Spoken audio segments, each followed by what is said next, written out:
IA et recherche bibliographique. Dans ce module des essentiels du cercle Cardio-IA de la Société française de cardiologie, nous allons voir comment l'utilisation de l'IA permet de simplifier la recherche et d'optimiser l'utilisation des résultats. C'est la thématique de l'échange entre Jérémy Barraud, cardiologue et praticien hospitalier au Centre hospitalier d'Aix-en-Provence, et Benoît Lequeux, cardiologue et praticien hospitalier au CHU de Poitiers.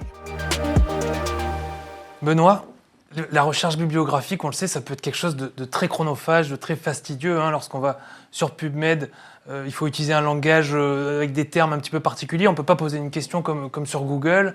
Derrière, on va recevoir énormément d'articles qu'il va falloir trier, dont on ne connaît pas la pertinence. Il y a parfois énormément de réponses. Est-ce que l'intelligence artificielle a sa place? Est-ce qu'elle pourrait nous aider un petit peu pour filtrer cette nébuleuse qu'est PubMed et ses outils bibliographiques?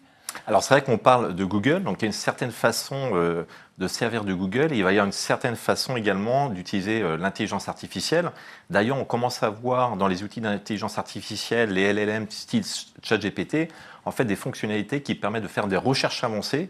Et donc on va utiliser en fait l'intelligence artificielle au même titre qu'on utilise Google, mais dans les LLM, donc ChatGPT, Mistral, etc. Du coup, je peux aller sur ChatGPT, faire ma recherche bibliographique sans passer par PubMed. Alors attention, parce que là on n'est pas directement connecté dans PubMed. En fait, les outils d'LLM utilisent des bases de données. En fait, on ne sait pas très bien ce qui se passe et c'est le problème. On peut avoir des hallucinations, des biais. Et le problème de ces LLM, on peut avoir même des références qui n'existent pas. C'est tout le problème. Donc il y a quand même une certaine limite justement sur la recherche directement dans les LLM. C'est une grosse limite pour moi. S'il invente des articles, moi, ça ne m'intéresse pas. Du coup, qu'est-ce qu'on fait?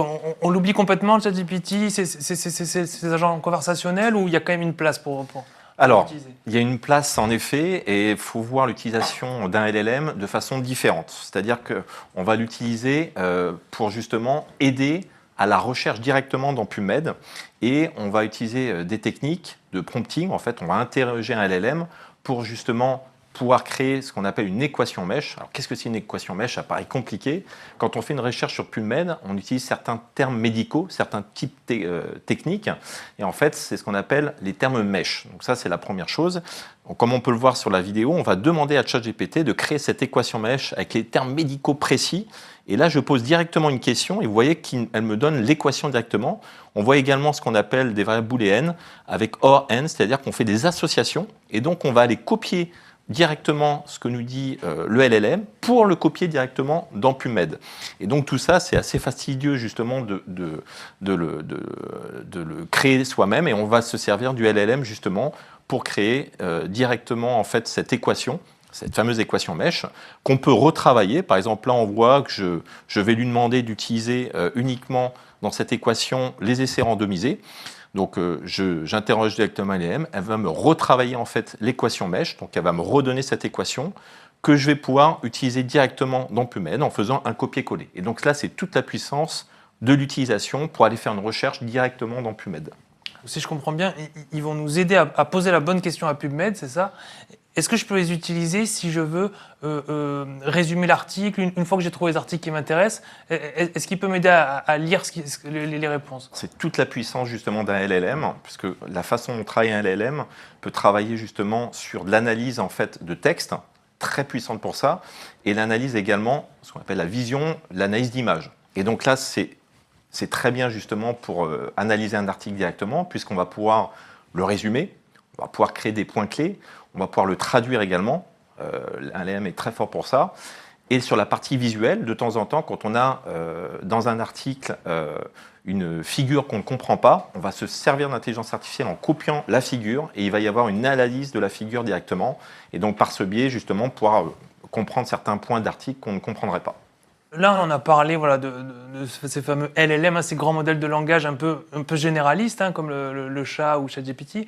Est-ce qu'il en existe certains qui sont vraiment spécifiques à la recherche bibliographique, qui pourraient faire un petit peu mieux que ces choses, que ce Google de l'intelligence artificielle qui est ChatGPT, par exemple? Voilà, tout à fait. Donc là, on a vu les outils en fait qui sont des outils non spécifiques, généralistes. Et il existe maintenant, alors on parle aujourd'hui, il y a plein d'outils qui existent spécifiques, des outils dédiés en fait pour la bibliographie. On peut citer par exemple Consensus, qui est très forte pour faire justement une recherche très pointue bibliographique ou Elicit qu'on peut voir sur la vidéo. Donc on va poser directement la question en fait sur là par exemple l'utilisation de l'intelligence artificielle pour l'électrocardiogramme. Donc on lui pose la question directement et les sondes en fait vont directement aller chercher des articles, dont dans PubMed, vous voyez, qui crée un abstract. Elle va chercher les études, en citant les études. Est-ce que c'est des études rétrospectives, prospectives? Quels sont les échantillons, le nombre d'échantillons dans les études? Quelles sont les conclusions de l'étude? Donc ça va très très loin, même dans la version gratuite.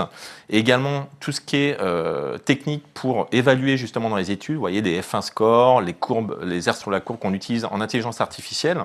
Donc ces outils, donc que ce soit la Elicit ou Consensus AP, permettent justement d'avoir une revue bibliographique très pointue, très poussée pour faire de la recherche spécifique. On voit que c'est super puissant. Est-ce qu'on peut aller encore plus loin? Est-ce qu'il y a des outils plus puissants que ça? Alors en effet, on a des outils, notamment un outil qui s'appelle Cognitive Papers. En fait, quand on fait une recherche bibliographique, donc on tombe sur un article par exemple et on veut savoir si cet article a été cité et combien de fois il a été cité, ce qu'on regarde assez peu souvent finalement. Et cet outil est très puissant justement parce qu'il va créer un réseau qu'on voit très bien sur cette image en disant bah voilà, est-ce que mon article Princeps a été cité un certain nombre de fois? Est-ce qu'il a été cité? Vous voyez qu'on a aussi les références sur les dates tout en bas de 2008 à 2024.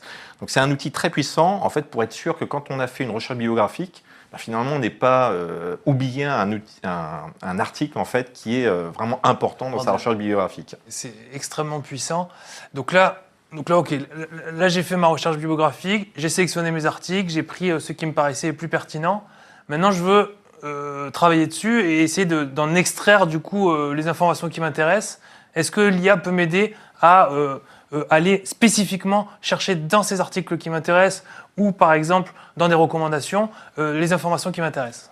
Oui, donc ça c'est excessivement important d'être sûr qu'on n'utilise pas une intelligence artificielle qui potentiellement puisse halluciner.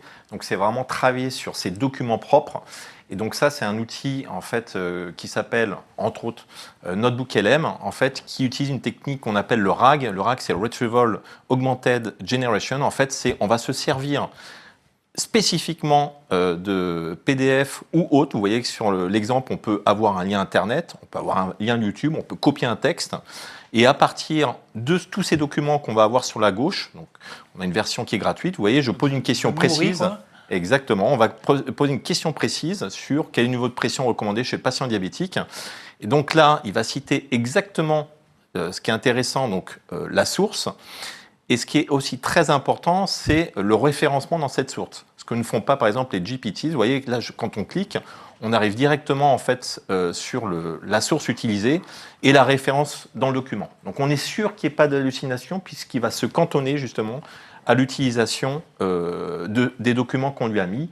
Et on peut aller très loin sur les documents. Imaginez que vous avez, par exemple, dans une thèse, on peut imaginer 200, 300, 400 documents PDF. On va pouvoir s'en servir spécifiquement et on est sûr qu'il ne sortira pas de cet environnement pour faire l'interrogation. On ne va pas inventer exactement. la réponse. Ça paraît le meilleur des mondes. Est-ce qu'on pourra retenir quand même quelques limites? Est-ce qu'il y a des limites à ces utilisations? Alors oui, quand même. On l'a vu, donc les limites propres par rapport aux différents outils. Après, il y a quand même donc, les limites aussi écologiques. On en parle de plus en plus, ça nécessite beaucoup de puissance de calcul, etc. Donc ça a une consommation énergétique importante. Et il y a également la limite économique, puisque tous les outils qu'on montre, il y en a une partie qui sont payantes, donc qui peuvent être très utiles si pendant 1 mois ou 2 mois, on a besoin de faire des recherches très poussées, il faut le payer. Et il y a des outils qui sont gratuits, comme Notebook, on le voit, qui intègre jusqu'à 50 documents gratuitement. Donc voilà, donc je pense que là l'idée c'est de dire il y a des outils gratuits et puis on peut servir d'outils payants si on en a besoin 1, 2 mois, 3 mois pour faire une thèse ou autre chose. On paye, le prix reste quand même raisonnable actuellement et on espère qu'il restera raisonnable. Merci Benoît. Merci.